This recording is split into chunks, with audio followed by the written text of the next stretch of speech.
Dans cette vidéo, donc, je souhaite aller à contre-courant de tout ce que j'entends, à savoir, il ne faut pas acheter sa résidence principale lorsqu'on veut investir plus tard ou lorsqu'on est un primo-investisseur.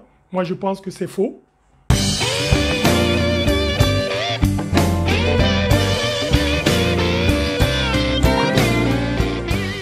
Je suis Prince Tenkam, consultant chez Afrimotep.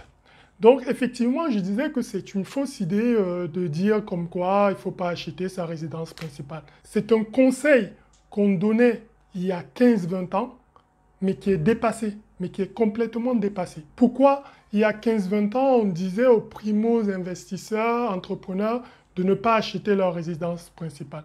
Pour la simple et unique raison qu'ils se décapitalisaient. Qu'est-ce que cela veut dire? Ça veut dire qu'à l'époque, les critères pour obtenir un crédit étaient tellement drastiques par rapport à aujourd'hui que, par exemple, pour l'achat de votre résidence principale, il fallait un apport personnel d'au moins 20%. Et en plus de ça, il fallait payer les frais de notaire. Et enfin, les mensualités étaient importantes parce que les crédits ne dépassaient généralement pas les 20 ans. Il était très rare il y a 15-20 ans d'avoir des crédits à plus de 20 ans.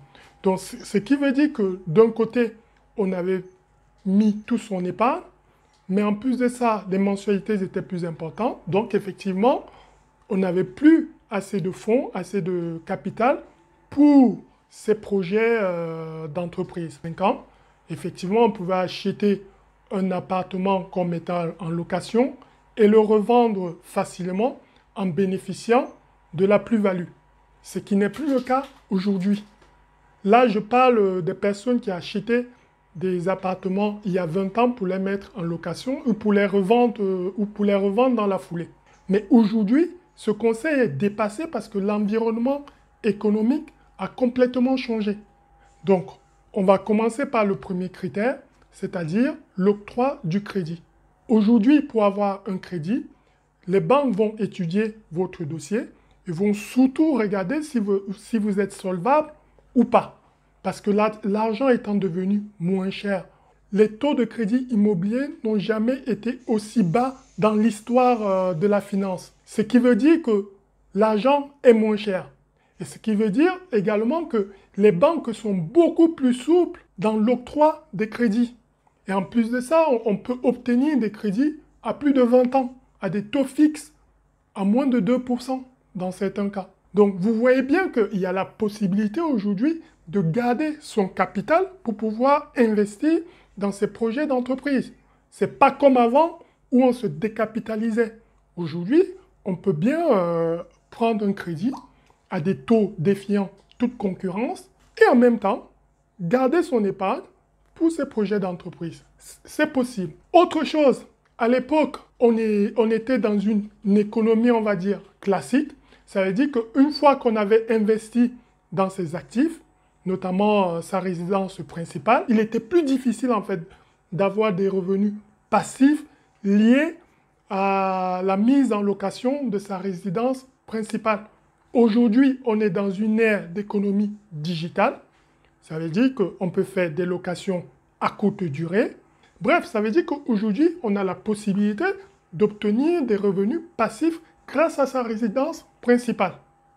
Dernier critère, et non pas des moindres, c'est l'environnement fiscal.